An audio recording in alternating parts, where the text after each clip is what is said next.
textes, ces chapitres, c'est un des chapitres de l'Ancien Testament où l'Évangile devient le plus clair.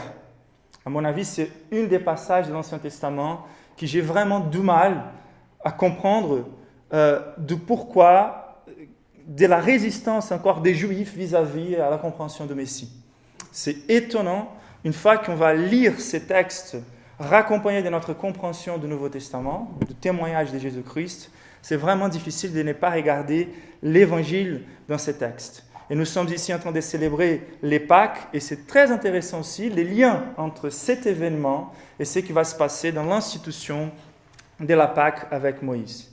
Et donc, nous sommes ici dans cette manifestation incroyable. Nous sommes 2104 ans, plus ou moins, avant la venue de Christ. Et on est plus ou moins 600 ans avant l'institution de la Pâque. Et déjà là, on voit plein d'évidences du vrai significat de la Pâque dans ces textes.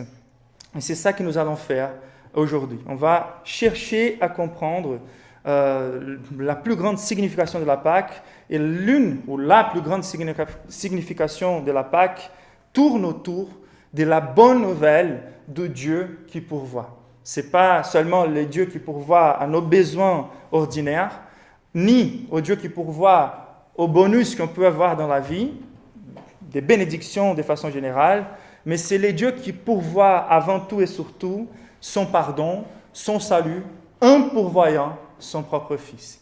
Et c'est ça qu'on va considérer dans ce texte très riche. Donc, au centre de cet enseignement, c'est cette notion, cette conviction que nous croyons dans un Dieu qui pourvoit. Abraham donna les noms à ces lieux, cette montagne où il a été demandé de sacrifier son propre fils, et Dieu a pourvu un substitut pour son propre fils. Il appelait cette montagne les dieux pourvoient, l'Éternel pourvoit, Jéhovah, les dieux tout-puissants, les dieux de l'Alliance, Jireh, il pourvoit. C'est très intéressant. La notion de Jéhovah dans l'Ancien Testament, elle apporte cette conception de Dieu très élevé. On a cette communication très claire dans l'Ancien Testament du fait qu'il est Dieu de l'univers, c'est un Dieu transcendant, un Dieu saint, un Dieu éloigné quelque part de sa création à cause de la distinction entre le fait qu'il est le créateur et nous sommes des créatures. Et ce qui est intéressant, c'est que Dieu, il se présente à plusieurs reprises par des noms différents, mais quand il se présente comme Jéhovah, il y a cette conviction qu'il est en train de se présenter comme celui qui établit une alliance envers son peuple. Cette promesse qu'il avait faite à Abraham, que toutes les nations seraient bénies en lui, elle est toujours accompagnée d'un serment. Imaginez ça, le Dieu de l'univers non seulement promet qu'il va nous bénir, mais il fait un serment. C'est une promesse scellée par un jurement. Et là, on est devant cette conception, un Dieu qui établit une alliance avec un peuple, pour bénir toutes les nations à travers un peuple, mais qui n'est pas seulement celui qui établit une alliance, mais celui qui pourvoit. Donc c'est un nouveau nom qui est ajouté à notre compréhension des dieux, et on sait très bien, le nom, il est attaché au caractère. Le nom, il est attaché à la personnalité. Dieu, il est ici en train de se dévoiler davantage. Et il veut qu'on sorte d'ici, de ces textes, avec la plus grande conviction qu'il est ce Dieu qui se présente à moi par un homme. Ça veut dire il me donne les privilèges d'intimité avec lui. Et ce nom qu'il présente n'est pas seulement un Dieu qui rentre en alliance avec moi, qui c'est déjà incroyable et énorme, mais c'est celui qui pourvoit à mes besoins. Jéhovah, Jireh, c'est ça la bonne nouvelle que nous allons considérer. Et nous allons faire ça de deux manières. On va parcourir ces textes de façon très objective, dans deux moments différents, avec deux objectifs différents. Le premier objectif, c'est de considérer la foi d'Abraham, l'exemple d'Abraham, les modèles de foi d'Abraham, qui c'est énorme et incroyable dans ces textes.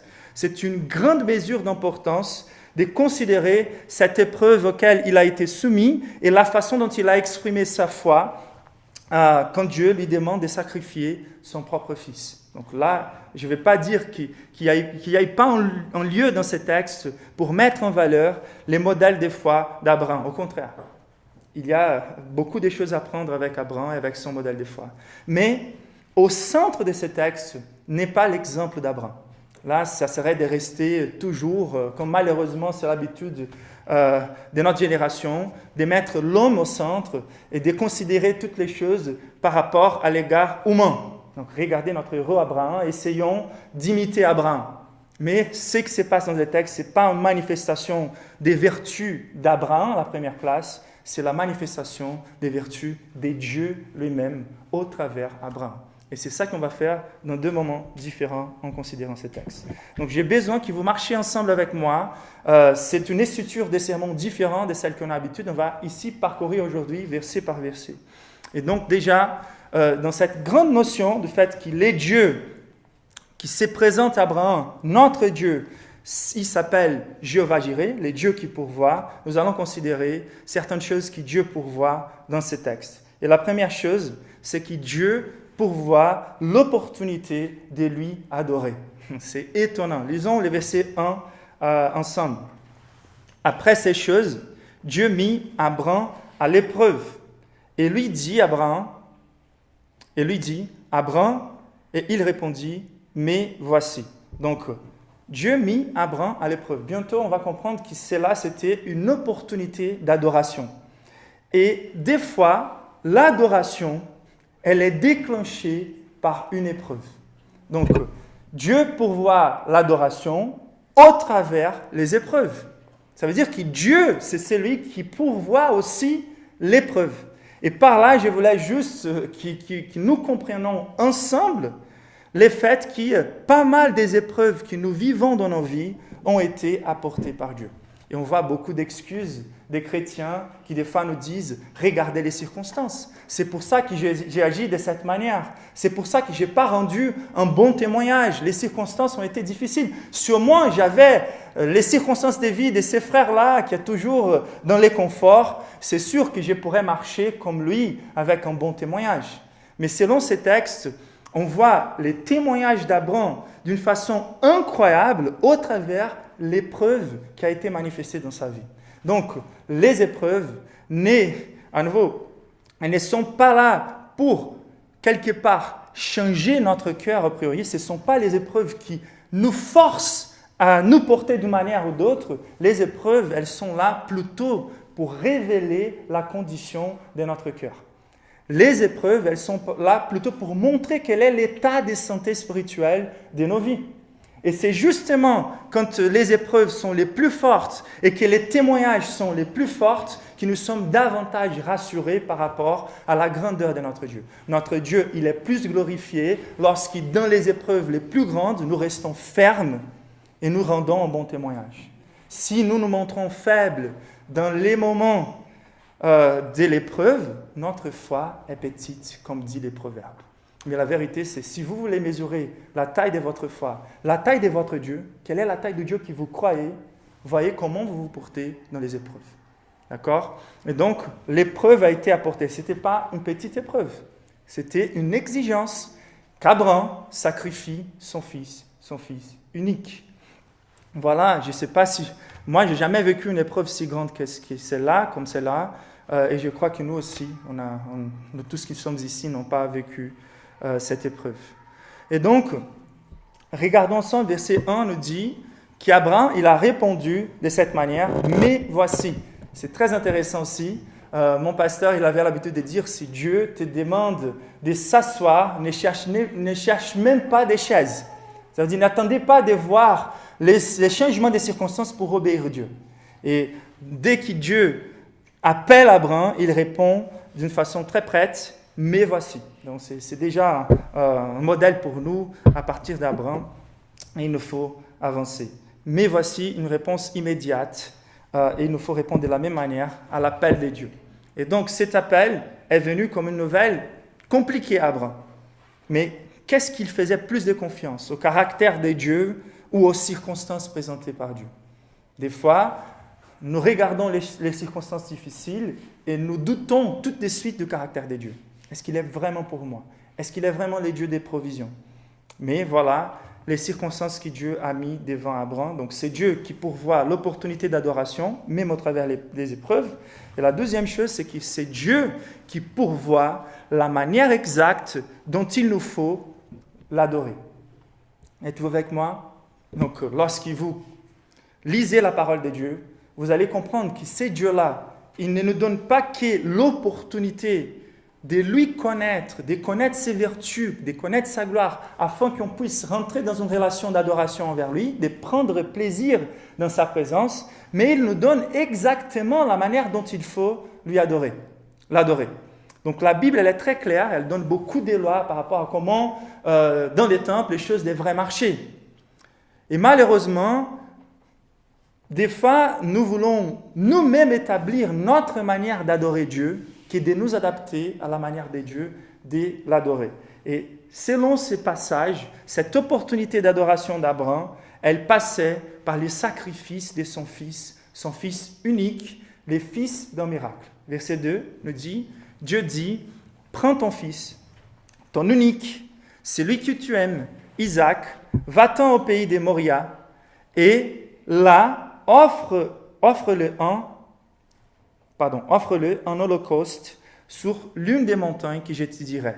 Donc, regardez ce que Dieu est en train d'éprouver Abraham. Il est en train d'éprouver Abraham par rapport à la possibilité d'une idolâtrie. Une idolâtrie, pourquoi? Car on se rappelle très bien, l'histoire d'Isaac, c'était l'histoire d'un fils promis qui a pris beaucoup de temps pour s'accomplir. Donc, la promesse de Dieu est venue et des années après, Isaac a été né. Il était le fils d'un miracle et par cette attente, c'est compréhensible qu'Abraham ait eu un attachement démesuré vis-à-vis à cet enfant. Pensez-vous par rapport aux promesses que vous croyez que Dieu vous avait données et les moments où elles sont accomplies. C'est très souvent, je vois très souvent les témoignages de plusieurs personnes qui, pendant qu'ils sont dans les manquements, pendant qu'ils n'ont pas arrivé à recevoir la bénédiction qu'ils s'attendaient tellement, ils restent obéissants, ils restent avec un bon témoignage, mais à partir du moment où ils reçoivent la bénédiction devient un idole pour elles. Donc cette possibilité, elle est réelle. Et c'est cette épreuve-là, quelque part, que Dieu est en train de faire envers Abraham. Donc si vous traitez Dieu plutôt comme un moyen pour des bénédictions, vous êtes déjà dans l'idolâtrie. Si Dieu n'est pas la finalité de toutes les bénédictions que vous pouvez recevoir, vous êtes déjà dans l'idolâtrie. La seule place d'adoration dans notre cœur, c'est la place des dieux. Il faut qu'on offre à Dieu les lieux exclusifs de notre cœur. Il faut tout aimer en lui. Mais si nous aimons quelque chose déjà plus que lui, c'est comme si une épouse qui reçoit une rose d'un mari tombe plus amoureuse de la rose que de son mari. Donc toutes les choses que Dieu nous donne, il nous donne pour qu'on ait encore plus d'amour envers lui. Et ces risques-là étaient déjà devant Abraham. Qu'est-ce qu'Abraham aime plus à ces moments? Est-ce que c'est Isaac, le fils promis, que moi-même Dieu lui a offert, ou est-ce que c'est moi encore, que c'est la plus grande passion de Dieu lui-même? Et par là, ce n'est pas un caprice de Dieu, ce n'est pas que Dieu veuille qu'Abraham lui aime plus qu'Isaac. Non, c'est pour les biens d'Abraham, c'est pour notre bien qu'on doit regarder notre cœur et voir si nous sommes en train de placer notre amour, notre affection dans les bons endroits. Aucune chose n'aura la capacité de remplir notre cœur comme Dieu a la capacité de remplir notre cœur. Et à la fin, c'est cette protection que Dieu est en train d'établir. C'est pour ça que cette offrande-là a été appelée par Dieu comme un holocauste. Quelle est la différence entre les sacrifices de l'Ancien Testament? Quand on parle d'un holocauste, ce n'est même pas directement les sacrifices d'expiation des péchés, des culpabilités. Non, l'holocauste, c'est un sacrifice d'adoration. C'était un sacrifice qui était complètement consommé par les feux. Ça veut dire que c'était quelque chose que Dieu prenait complètement et intégralement pour lui-même.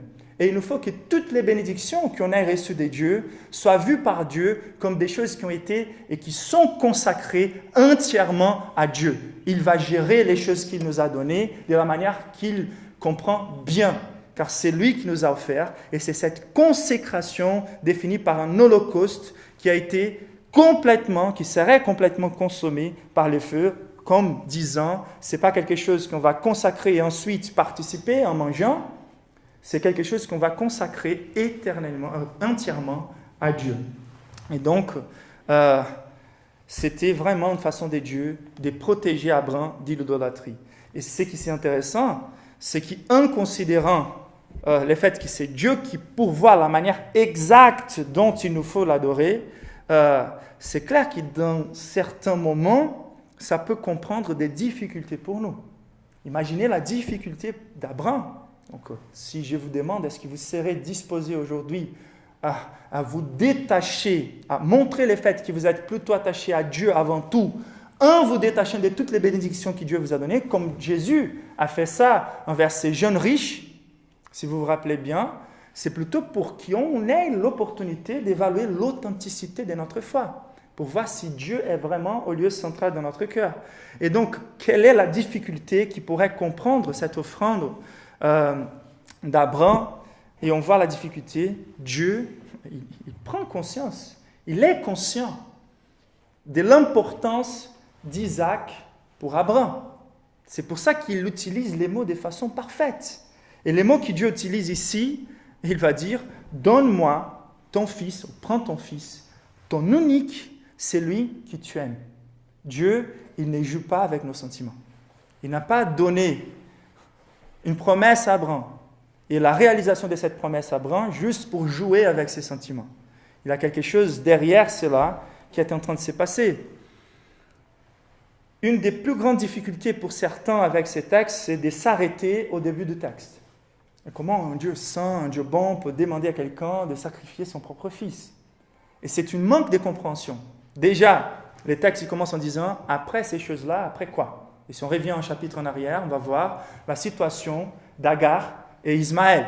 Ça veut dire les fils d'Abraham avec l'esclave qui ont été rejetés car c'était un essai d'Abraham d'accomplir la promesse par ses efforts humains. Il a voulu prendre un raccourci. Dieu avait promis que son épouse allait avoir un enfant et lui et Sarah vont plutôt vouloir jouer leur rôle en accomplissant la promesse de Dieu par ses propres efforts. Il faut faire attention, c'est la manière de Dieu. Mais malgré les péchés d'Abraham dans ce sens-là, Dieu a pris soin de cet enfant, d'Ismaël. Donc c'est clair que Dieu ne méprise pas un enfant. C'est clair que Dieu n'a pas d'intérêt dans la mort des enfants. Au contraire, par cette histoire tout entière, ce que Dieu est en train de montrer, c'est sa différence de tous les autres dieux crus dans l'époque. Car pas mal de divinités païennes exigeaient les sacrifices des enfants. Mais c'est pour ça que Dieu va pourvoir à la fin de cette histoire un sacrifice parfait. Donc c'est quelque chose de didactique qui est en train de se passer ici et pas une exigence réelle de Dieu qu'Abraham soit en train d'offrir Isaac en sacrifice. Donc c'est très important de considérer l'ensemble du texte et les contextes dont se trouvent les textes. Mais la difficulté pour Abraham était réelle. Et donc, la difficulté, elle se manifeste dans plusieurs versets ici, c'est-à-dire l'attachement d'Abraham envers Isaac, le fils d'une promesse si tant attendue, la difficulté de devoir préméditer les choses. Donc, regardez ce qu'il dit les versets 2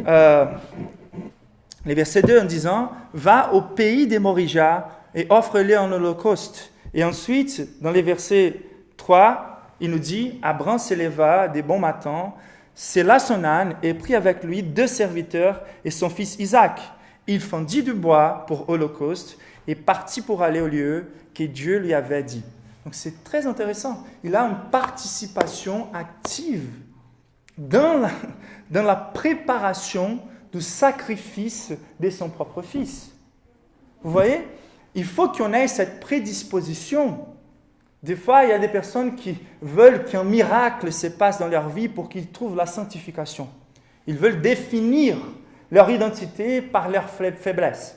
Ils vont dire, c'est ma faiblesse, c'est un péché que je n'arrive pas à me détacher, c'est un petit idole à moi, je suis tellement attaché à cette personne. Mais regardez combien ça a dépendu d'Abraham, une fois qu'il a compris ce qu'il fallait sacrifier, comment il était vraiment engagé dans les sacrifices de son fils. C'est à lui de sortir en voyage en apportant son fils, sachant qu'il va lui tuer dans une montagne. Il faut faire ses voyages envers le Moria et il faut qu'il lui-même il prépare les choses. Donc, regardez, des fois, pour faire un sacrifice pour notre bien, pour arriver à la compréhension que Dieu est plus important que toutes les autres choses dans nos vies, il nous faut faire des efforts. Ce n'est pas un miracle qui va changer les choses, c'est un engagement personnel envers la manifestation de notre foi, envers Dieu, notre adoration exclusive à Dieu. Et donc, la difficulté d'Abraham, engager cette obéissance qui s'élève du bon matin. J'imagine si c'était mon cas. C'est demain que je dois commencer à sacrifier mon fils. Est-ce que je vais me lever du bon matin? Je pense que j'aurais plutôt une insomnie, une dépression, et j'allais prendre des choses lentement. Mais la foi d'Abraham, elle était incroyable. Il s'élève du bon matin et il commence à préparer. Il fendit du bois et il mobilise ses serviteurs et son fils vient avec lui. Donc, non seulement la difficulté de devoir préméditer les choses, donc planifier nos vies pour sacrifier nos idoles, d'accord? Que ça soit la leçon pour nous, mais exécuter aussi les choses. Il ne s'agit pas de faire toujours, toutes les années, des résolutions. C'est l'année où je vais sacrifier mes idoles, mais si je n'exécute pas les choses que j'avais planifiées. Et là, on va voir très clairement, les versets 4, le troisième jour, Abraham levant les yeux, il vit les lieux de loin. Et verset 5, et Abraham dit à ses serviteurs, « Restez ici avec l'âne, moi et les jeunes hommes, nous irons jusque-là pour adorer, et nous reviendrons auprès de vous. » La conviction, c'était qu'il était en train d'aller au sommet de cette montagne pour sacrifier son fils, mais c'était pour adorer Dieu, pour montrer que Dieu était le plus important que tous nos sacrifices, que toutes nos idoles et toutes les bénédictions que Dieu puisse nous donner. Et vous voyez ici, il y a un aspect individuel de cette consécration, c'est-à-dire à partir du moment, même s'il a été raccompagné de l'Église, on peut dire comme ça, de ses serviteurs, de ceux qui seraient bénis par l'alliance de Dieu avec Abraham, à un moment donné, c'est à lui de venir et monter cette montagne avec son sacrifice, avec son idole. Donc, je pense que c'est un avertissement pour plusieurs qui sont ceux qu'on appelle des chrétiens nominaux, qui pensent qu'à cause de la foi de nos parents, de nos amis, ou juste à cause de notre intimité avec un environnement religieux, nous serons bénis et les choses vont se régler dans nos vies. Non, il faut qu'on ait une foi envers Dieu, individuelle aussi et personnelle, même si les bénédictions de notre foi s'éteindront toujours envers d'autres personnes. Mais c'est à nous de prendre cette position d'Abraham, de dire à ses serviteurs, restez ici avec l'âne, moi et les jeunes hommes, nous irons jusque-là pour adorer et nous reviendrons auprès de vous. Et donc c'est intéressant, il marche vers la montagne pour exécuter ses sacrifices. Verset 6, Abraham prit les bois pour l'Holocauste, les chargea sur son fils Isaac et porta dans sa main les feux et les couteaux. Et ils marchèrent tous ensemble. À nouveau, on va voir aussi la participation du fils qui va marcher ensemble avec les pères. Du fils qui est là en train de se soumettre au père. Donc, ajouter à l'angoisse de devoir sacrifier son fils, le fait que le fils lui-même fait confiance à vous. Il est en train de faire confiance à toi, mais il faut que tu arrives devant la présence de Dieu et tu dises, Dieu est plus important pour moi. Il y a tellement d'idolâtrie vis-à-vis à la paternité, à la maternité, mais il faut que nous, en tant que parents aussi, on comprenne que notre relation avec Dieu personnelle est plus importante aussi, même que notre relation avec nos enfants. Une chose doit servir à l'autre, mais non à l'inverse. Et donc, le verset 6 nous dit, ils marchèrent, ça veut dire, une des choses les plus importantes pour l'évangélisation des enfants, c'est d'afficher devant nos enfants que Dieu est la première chose pour nous. D'accord?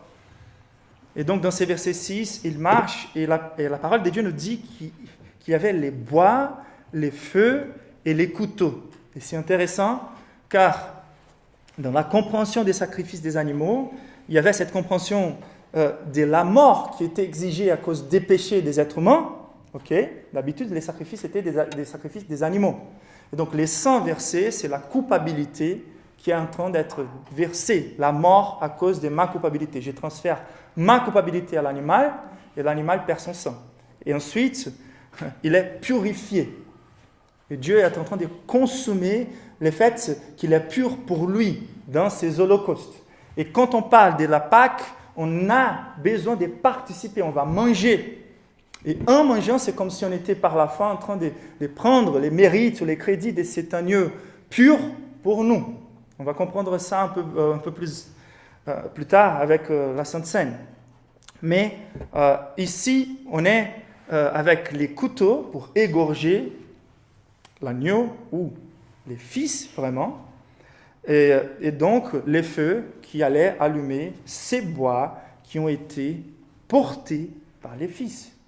Le père met les bois sur les dos de son fils et son fils se charge, Isaac, de monter cette montagne avec les bois. Et voilà l'angoisse, la difficulté encore d'adorer Dieu dans ces termes. C'est difficile d'adorer Dieu. La taille de la sainteté de Dieu, elle est énorme, elle est infinie, et c'est pour ça que ce sont ces images-là qui veulent nous communiquer combien de purification est nécessaire pour que je m'approche de Dieu lui-même. Je ne peux même épargner mon propre fils. D'accord? Les premiers-nés, les langages des premiers-nés, tant ici comme dans les Pâques. Et ensuite, on va comprendre ça aussi. Le verset 7 nous dit, « Alors Isaac, parlant à Abraham, son père lui dit, « Mon père. » Et il répondit, « Mais voici mon fils. » Isaac reprit, « Voici le feu et les bois, mais où est l'agneau pour l'Holocauste ?» Quel moment. Imaginez-vous la situation d'Abraham. Je vois les feux, je vois les bois, je vois les couteaux, je comprends ce qui va se passer ici, mais je ne vois pas l'agneau. Et qui, moi et toi, papa, où est l'agneau? C'est-à-dire que les fils ici commencent à prendre conscience de ce qui va se passer. Imaginez la difficulté d'Abraham. La difficulté. Et à nouveau, des fois, on est là, dans l'environnement de l'Église, dans l'environnement de l'adoration. On voit les personnes qui prennent la Sainte Seine avec sincérité du cœur.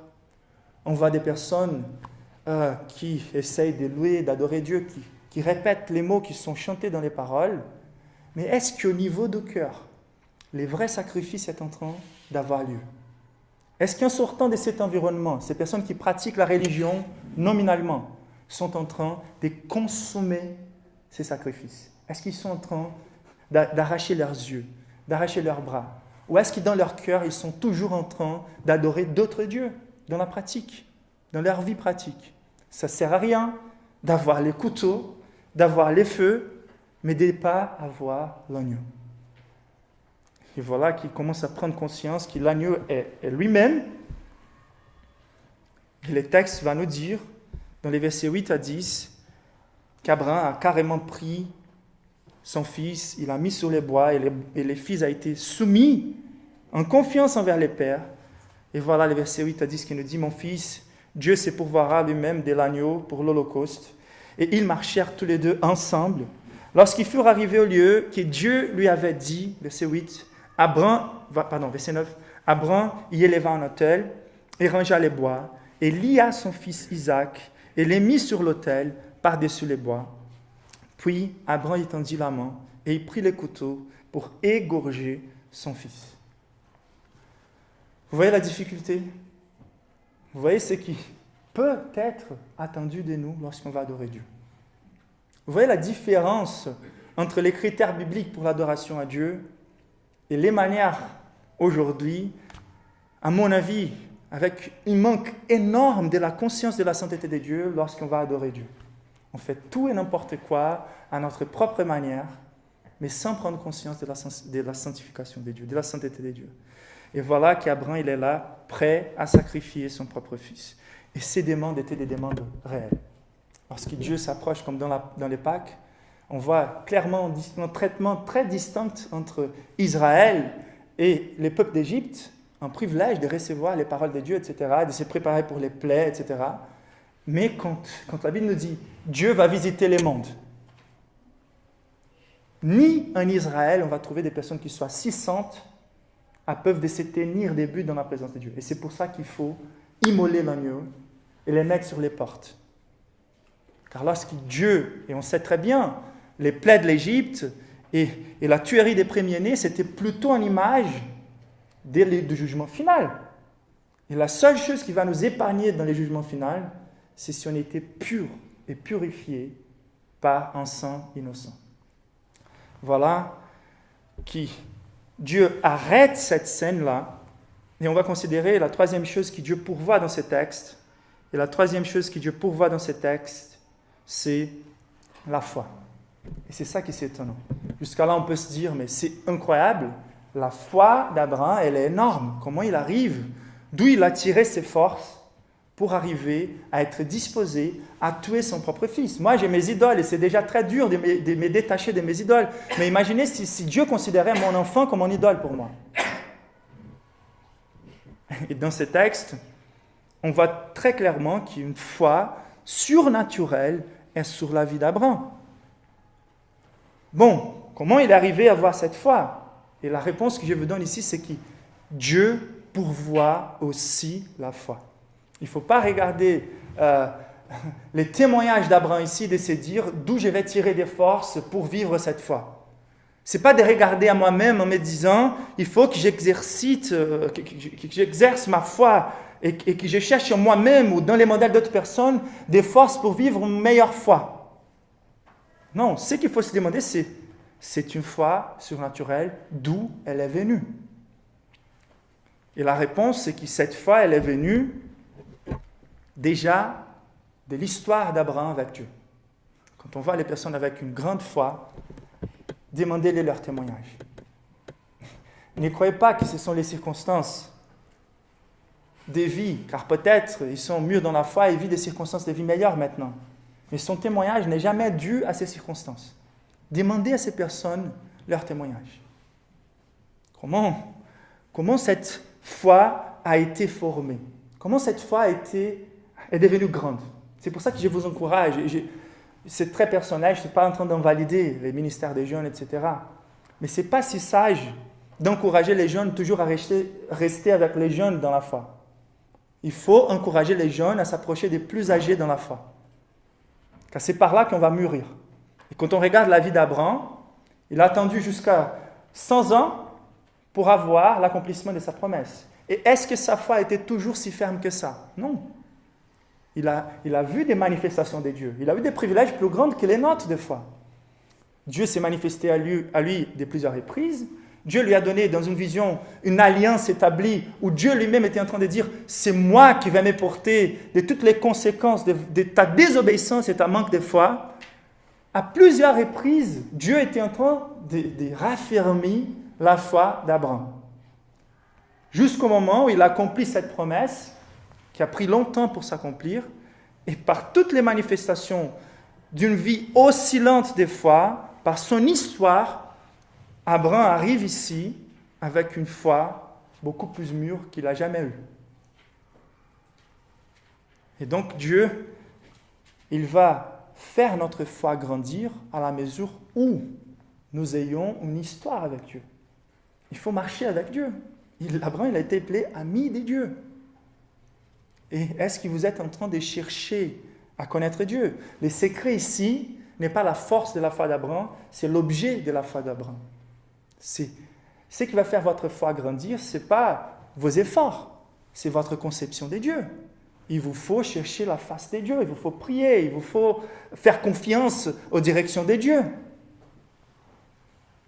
Et là, on voit que surtout par la naissance d'Isaac, la foi d'Abraham a été complètement établie. Et ici, dans ce texte, c'est étonnant, car j'ai fait exprès, on a passé par certains détails dans les textes qui nous montrent la taille de sa foi. Par exemple, lisons les versets 5 à nouveau.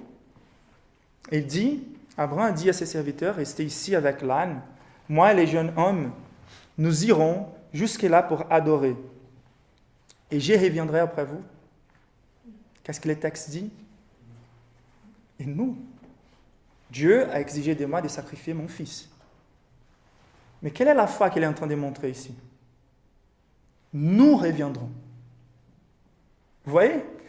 Il connaissait Dieu déjà tellement, il avait déjà tellement d'intimité avec Dieu que je crois qu'il était en train de se dire plutôt, voilà une nouvelle opportunité pour Dieu glorifier son nom.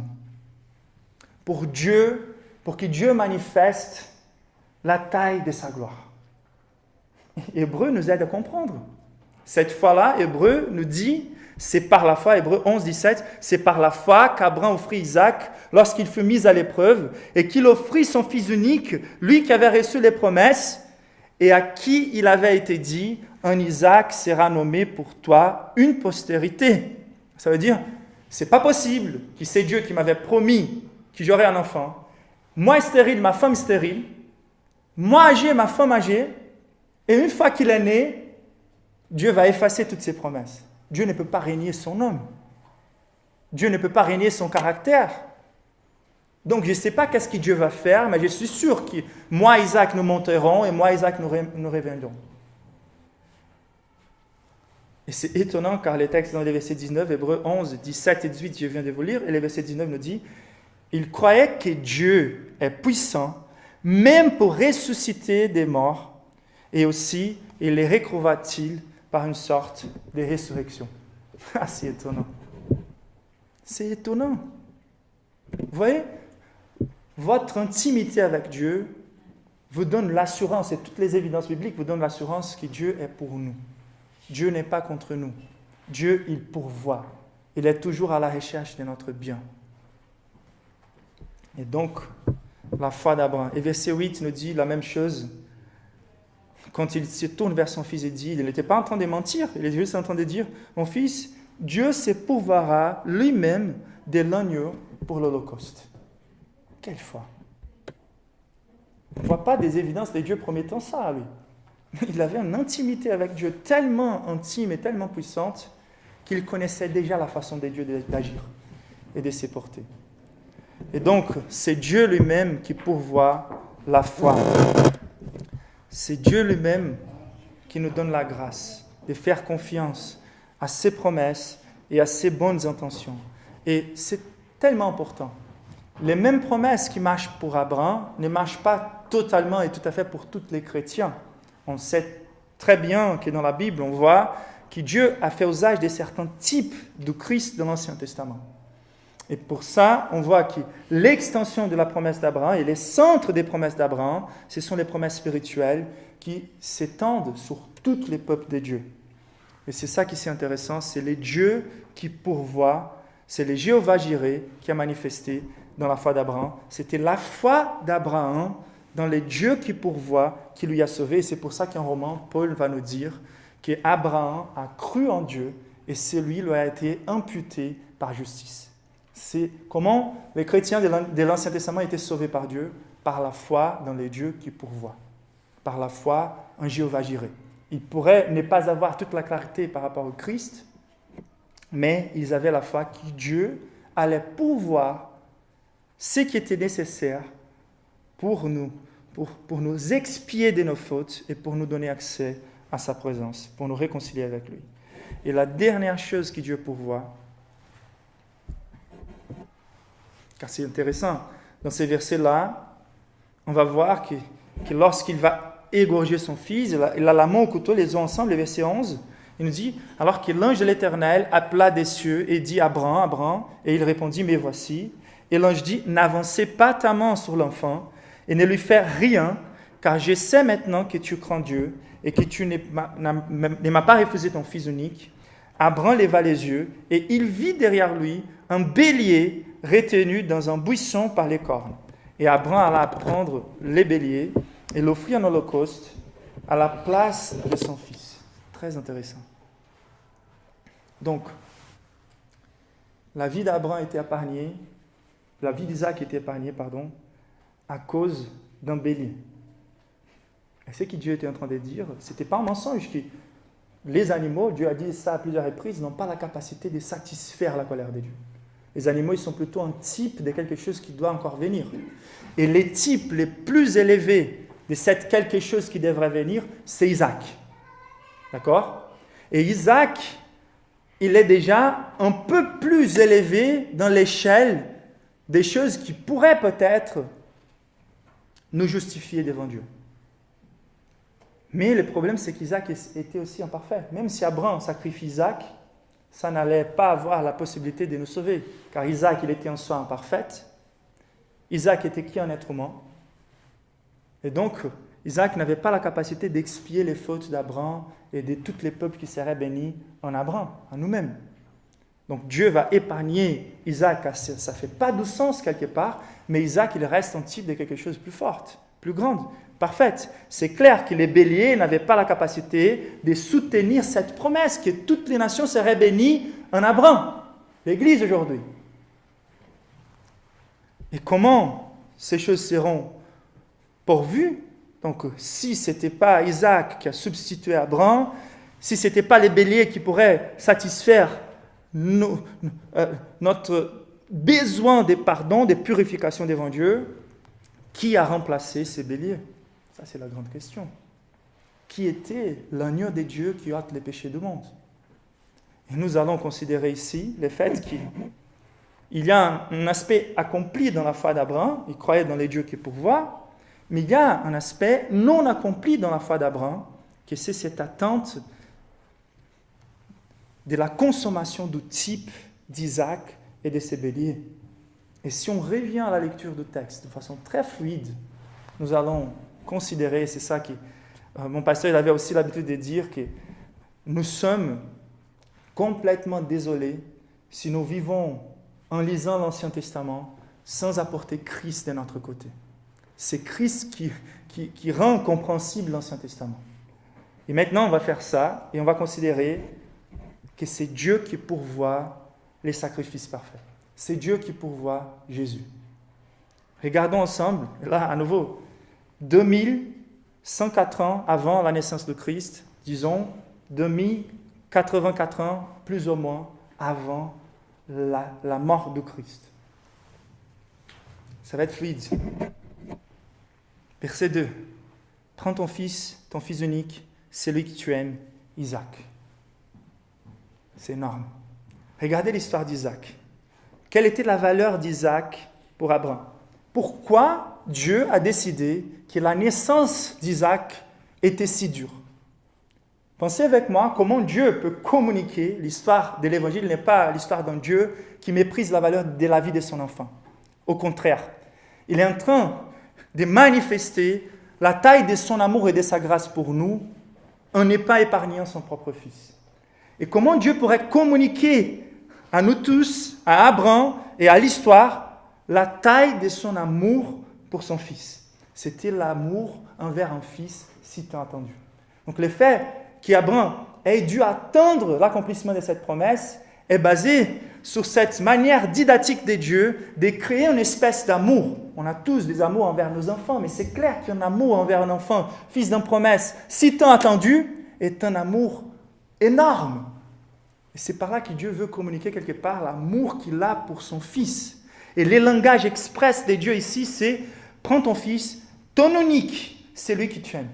Comment Jésus nous est présenté partout dans le Nouveau Testament? Matthieu 3, 17, à l'occasion du baptême de Jésus, « Voici mon fils bien-aimé, en qui j'ai mis toute mon affection. » Donc, ton fils, ton unique. C'est lui qui tu aimes. Matthieu 17, 15, les mêmes langages lors de la transfiguration, et Dieu dit aux personnes qui sont là, « Celui-ci est mon fils bien-aimé, en qui j'ai mis toute mon affection. » Donc, l'amour d'Abraham envers Isaac n'est pas comparable à l'amour du Père envers Jésus. Jean 3,16 nous dit « Car Dieu a tant aimé le monde qu'il a donné son Fils unique. » Ton Fils unique, afin que quiconque croit en lui ne périsse point, mais ait la vie éternelle. Je pourrais lire beaucoup d'autres versets qui utilisent les mêmes langages. Ton Fils unique, ton bien-aimé, prends ton Fils. Ce que Dieu était en train de communiquer là, c'est cette similarité, mais aussi cette différence. Jésus, il est divin, Isaac était humain. La valeur de Jésus était infinie, la valeur d'Isaac finie. Jésus était saint, Isaac imparfait. Jésus, il est l'Isaac parfait. Ensuite, il dit, va-t'en au pays de Moria et offre-le en holocauste sur l'une des montagnes que je te dirai. Donc, si vous étudiez bien l'histoire de l'Église, l'histoire de l'Évangile, c'était exactement dans cette même chaîne des montagnes que Jésus a été crucifié. Vous voyez cette prophétie? Prends ton fils unique et va au mont Moria. Et c'est Dieu lui-même qui va faire cela. Le rideau s'est fermé à ce moment, il s'est réouvert 2000 ans après. Et l'histoire continue. Et voilà que Dieu Père prend Dieu le Fils pour les prendre en holocauste, comme une consécration totale au Père. Verset 3 nous dit qu'Abraham se leva de bon matin, sella son âne et prit avec lui des serviteurs. Il fendit du bois pour l'holocauste. Il partit pour aller au lieu que Dieu l'avait dit. On voit par là la disposition du Père lui-même d'accomplir ce qu'il avait promis. C'est Dieu le Père qui va s'attacher dans la préparation de l'histoire, dans la communication partout dans l'Ancien Testament, dans la communication partout dans le Nouveau Testament, en envoyant Jean-Baptiste. C'est Dieu qui est en train de s'engager dans notre histoire pour laisser très clair que c'est lui qui prépare les terrains pour sacrifier son propre Fils. Il marche vers les monts Moria. Jésus, il sort dehors de Jérusalem. Quand il rentre comme roi en Jérusalem, il va direct au temple. Sa mission était une. Père et Fils étaient ensemble. Le troisième jour, Abraham, levant les yeux, il vit le lieu de loin. Pour Abraham, il a vécu la promesse ou la demande de sacrifice d'Isaac. Donc il a vécu quand même quelque part cette espèce de mort de son fils qu'il allait faire. Et c'est 3 jours après qu'il regarde cette montagne. Et qu'est-ce qu'il voit ces 3 jours après? Est-ce que c'est plutôt la provision de Dieu ou est-ce que c'est plutôt la mort de son fils? La Bible nous dit qu'il croyait dans sa résurrection. Et Hébreux 11 nous dit que cela était vu comme une résurrection. Et c'est au 3e jour qu'on va voir Jésus ressuscité, en étant sacrifié dans cette même montagne. Au 3e jour, il est ressuscité. C'est une manière d'adoration claire. Et le verset 6, pour moi, c'est le plus incroyable quand il dit « Abraham a pris les bois pour l'holocauste, les chargea sur son fils Isaac, et porta dans sa main les feux et les couteaux. Et ils marchèrent tous deux ensemble. » C'est énorme. Qui a chargé Jésus de la croix? On voit la participation des Pilates, on voit la participation des Juifs, on voit la participation des autorités juives. Mais à la fin, c'est Dieu le Père qui a chargé le Fils de sa croix. Regardez le langage. Il chargea son fils Isaac, porta dans sa main les feux et les couteaux, et ils marchèrent. Et lorsqu'ils arrivent à l'autel, il va les lier dans les bois, et il va les consommer par les feux de sa colère. La mort du Christ, elle est considérée comme jusque-là la façon la plus violente de tuer quelqu'un physiquement. En même temps, Jésus, différent de tous ceux qui ont mouru à la croix, il est mort beaucoup plus tôt. On voit qu'il avait les déversements d'une colère cosmique lorsque Jésus a été crucifié. Tous nos péchés, quand on regarde la Pâque, on voit une déviation. On voit la Passover, comme disent les Américains, mais passer par-dessus. Mais ça, ce n'est pas encore la satisfaction de la colère de Dieu. Cette déviation, elle revient et elle est convergée sur la croix de Calvaire, sur la personne du Fils de Dieu.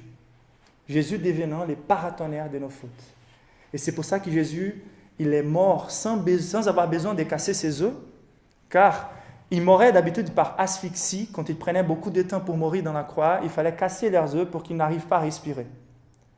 Et Jésus n'a pas eu besoin de casser ses os, car sa mort était beaucoup plus précoce, car il n'a pas souffert juste cette violence extrême et physique qu'il a souffert, mais il a souffert l'angoisse de la colère de Dieu déversée sur lui. Et ce que nous voyons ici, c'est que Dieu le Père charge les fils du bois et le Saint-Esprit qui va tenir Jésus, les dieux hommes, en tant qu'homme pour nous représenter, en train de souffrir pour nous. C'est lui qui n'avait pas les péchés, les vrais innocents avec la valeur de Dieu. Et c'est le Saint-Esprit qui soutient l'humanité du Christ pour qu'il tienne les coups de la colère de Dieu sur lui et qu'il est exterminé. L'agneau de Dieu est immolé à notre place pour qu'on ait la vie. Parce qu'on regarde la vraie signification de la Pâque, nous sommes devant Jéhovah Jireh, le Dieu qui pourvoit. Et j'espère que vous ne sortez pas d'ici avec des mots très simplistes pour parler des provisions générales de Dieu. mais qui vous regardez la centralité de la provision de Dieu pour vos vies, pour vous détacher de toutes les idoles. Car ces dieux-là, les dieux qui pourvoient, est les seuls dignes d'adoration, exclusive et entière. C'est qui Dieu a pourvu en Christ. C'est cet agneau parfait qui, par son obéissance parfaite, nous donne les mérites de son obéissance et qui, par son sacrifice, porte sur lui notre culpabilité. C'est lui qui n'a pas connu les péchés. Dieu l'a fait devenir péché à cause de nous. Et au travers de cela, toutes les nations sont bénies par la descendance spirituelle d'Abraham, par la foi d'Abraham. Et nous avons aujourd'hui ce privilège d'avoir accès à la présence de Dieu, à la communion avec ces dieux. Dieu va gérer.